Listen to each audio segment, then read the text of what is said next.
Hello, and welcome to Week 1 of Public Human Resources Management.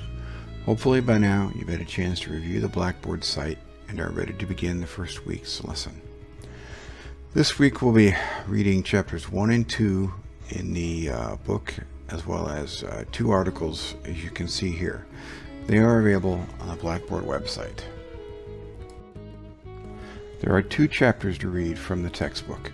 The first chapter introduces you to the world of public human resources management. It defines the functions needed to manage human resources, which include planning, acquisition, development, and sanction functions. It also explains why public jobs are scarce resources.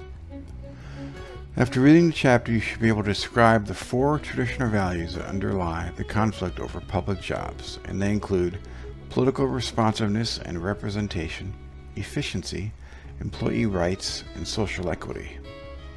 Other issues are to discuss some consequences of these emergent HRM practices on state civil service reform efforts, as well as traditional values.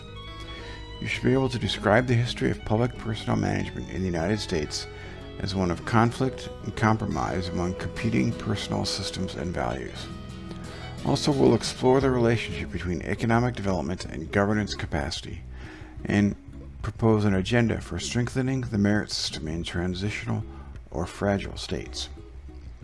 And finally, explore the relationships between democratization and public administration, particularly in developing countries. Chapter 2 discusses the myths and realities of public employment in the United States.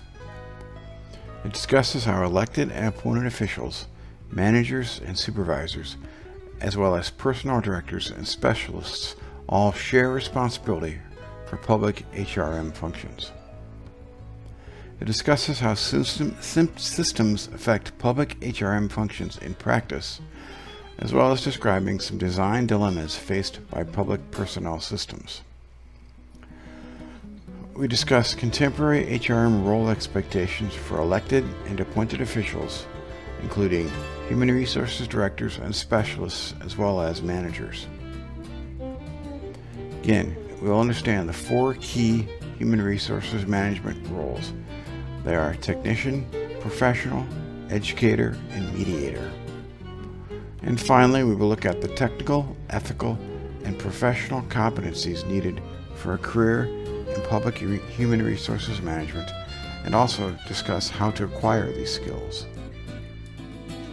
Once you complete the readings of each chapter, you can review the PDF slides that are lecture notes for each chapter. Within the notes are key questions for consideration, highlighted in red bold font. They include issues to consider that may not be covered in the textbook, or at least not covered very well in the readings, and they deserve greater attention. Once you complete all the readings, including the assigned chapter readings from other sources, you can complete assignment 1. Good luck.